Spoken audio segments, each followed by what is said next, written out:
Selamat datang di Kabar Bisnis. Seperti biasa di Kabar Bisnis ini kita punya informasi seputar dunia bisnis yang bisa ngasih inspirasi ke teman-teman nih.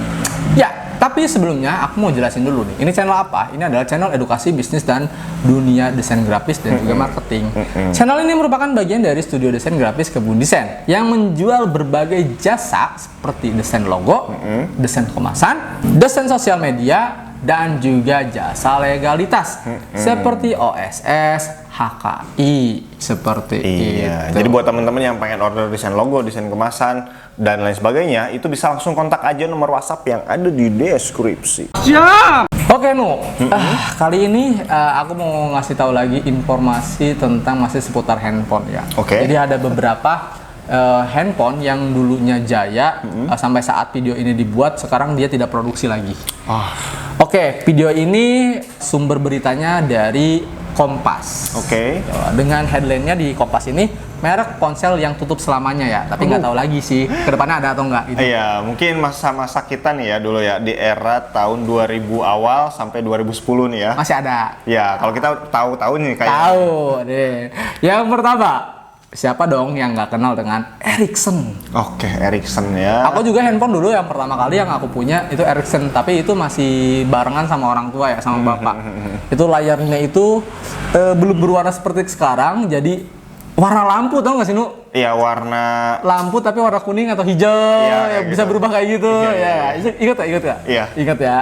Nah, sempat berjaya pada tahun 1990-an, Ericsson resmi menutup bisnisnya. Jadi, semua berawal pada 1998, di mana Ericsson menghadapi masalah proses pengembangan ponsel model Ericsson T28. Jadi, membuat kalau misalnya di dunia teknologi seperti itu atau di dunia inovasi seperti itu, memang sih yang namanya biaya R&D itu kan pengembangan ya, riset dan development ya. Ketika akan membuat produk baru, pasti membuat biaya baru lagi. Iya.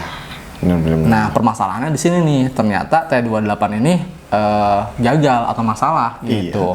Akibat masalah tersebut, waktu peluncuran ponsel yang awalnya direncanakan pada momen Natal 1998 molor hingga akhir 1900. Nah, jadi tanggal rilis Ericsson T28 pun terpaksa kembali ditunda akibat kebakaran yang melanda pabrik Philips yang berlokasi di Albuquerque, New Mexico. Nah, akibat dari insiden ini, sebanyak 7 juta unit ponsel gagal produksi. 7 juta. Pada tahun 2000, Ericsson kemudian meluncurkan satu buah ponsel baru bernama Ericsson R380. Nah, jadi kegagalannya itu karena apa tadi? Kebakaran ya. Kebakaran dan juga gagal pengembangan model dalam riset dan development. Iya, gagal lah soal pengembangannya, teknologinya mungkin kayak gitu. Itu yang pertama. Yang kedua ada Sony Ericsson. Nah, ini Sony Ericsson merupakan sebuah brand hasil kolaborasi dengan Sony dan Ericsson. Oke.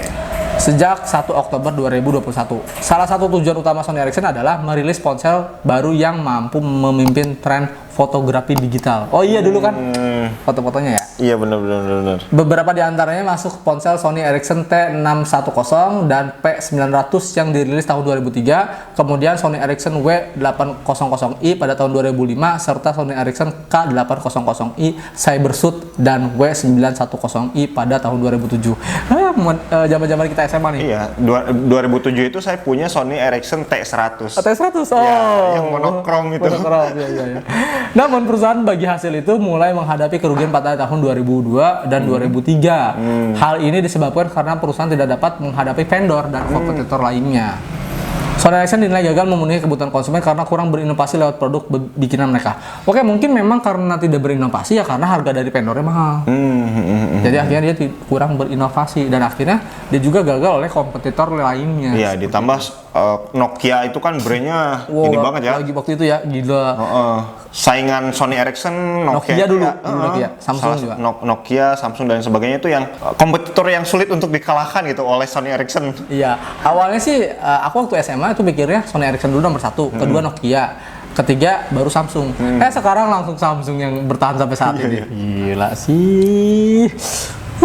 Itu yang kedua ya, Sony Ericsson. Yang ketiga Siemens. Oke, Siemens ya. Di video sebelumnya kita pernah bahas Siemens ya, secara detail ya. Silakan cek video sebelumnya.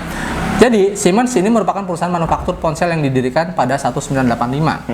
Awal kejatuhan Siemens terjadi pada tahun 2005. Kala itu perusahaan sudah beban kerugian hingga 500 juta euro atau sekitar 613 juta dolar Amerika Serikat.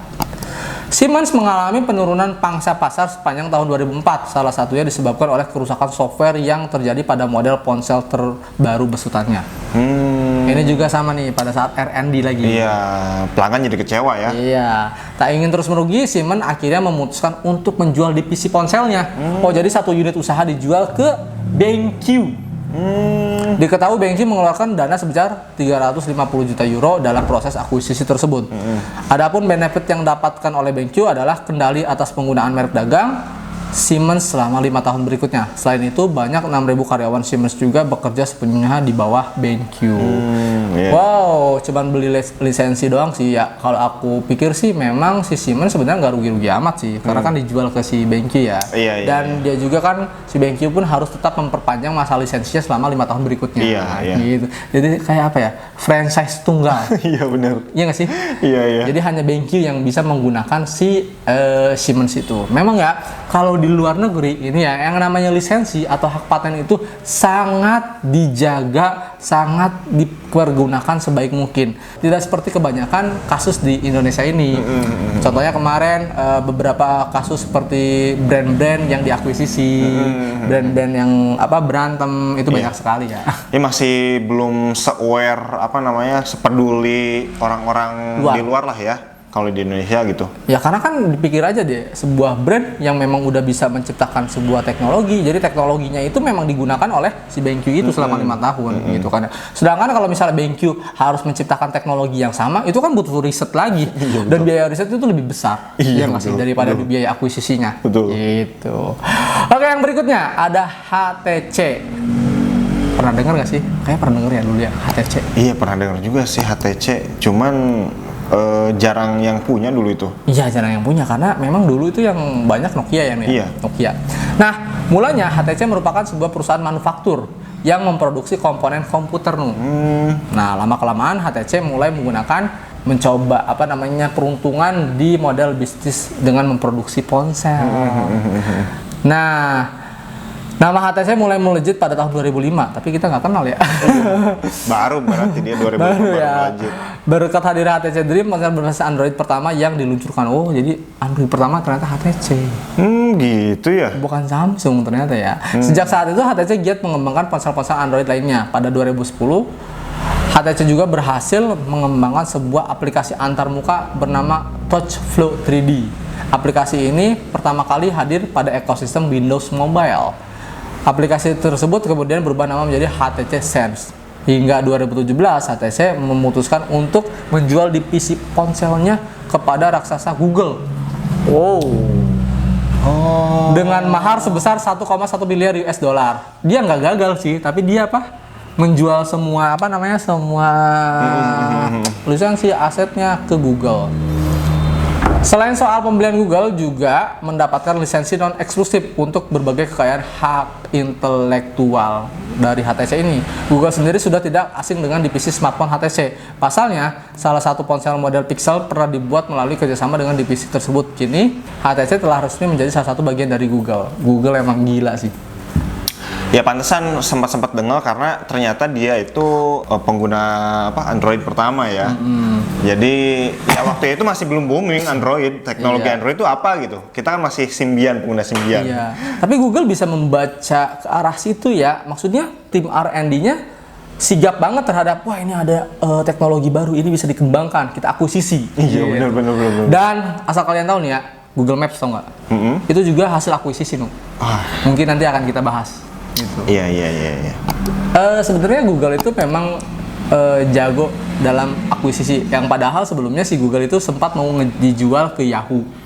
Tapi sekarang malah Yahoo yang sedih banget lah pokoknya. Dia ternyata nggak harus mikir ide dari awal ya. Enggak. Ada di sana muncul nih ide baru nih, seger nih, wah potensial, udah kita beli aja gitu. Jangankan ide yang ide yang baru yang memang sudah jalan misalnya.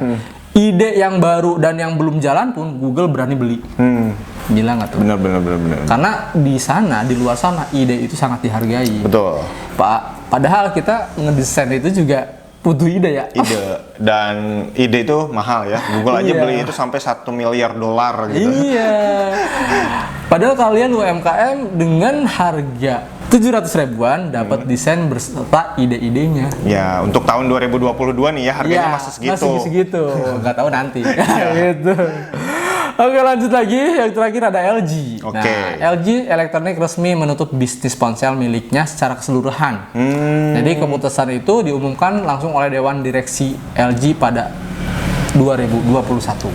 Oh gitu. Jadi intinya LG mengatakan penutupan ini disebabkan oleh kondisi persaingan bisnis ponsel pintar yang sangat ketat. Iya. Memang sih semenjak adanya Samsung, terus banyak tuh yang ngikutin ya.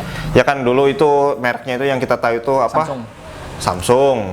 Terus LG juga ada deh. ada Asus, Ada Lenovo.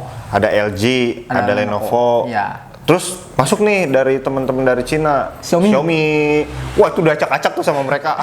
Xiaomi, terus Oppo, Iya. terus apalagi Vivo. Wah banyak banget lah. Jadi akhirnya dia mungkin kolaps. Tumbang ya LG ya kayaknya.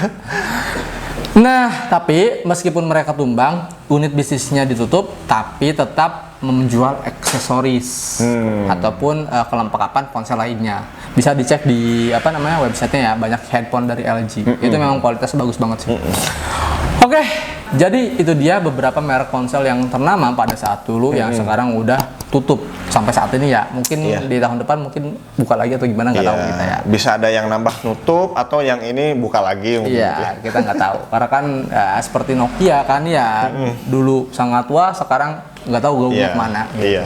Oke, mudah-mudahan bermanfaat video kali ini. Jika dirasa suka, jangan lupa di like, di komen, dan di subscribe. Dan jangan lupa juga di share ke teman-teman kamu supaya dapat informasi-informasi menarik dari Kebun Desain. Oke, thank you. Sampai jumpa di vlog kita selanjutnya. Bye-bye.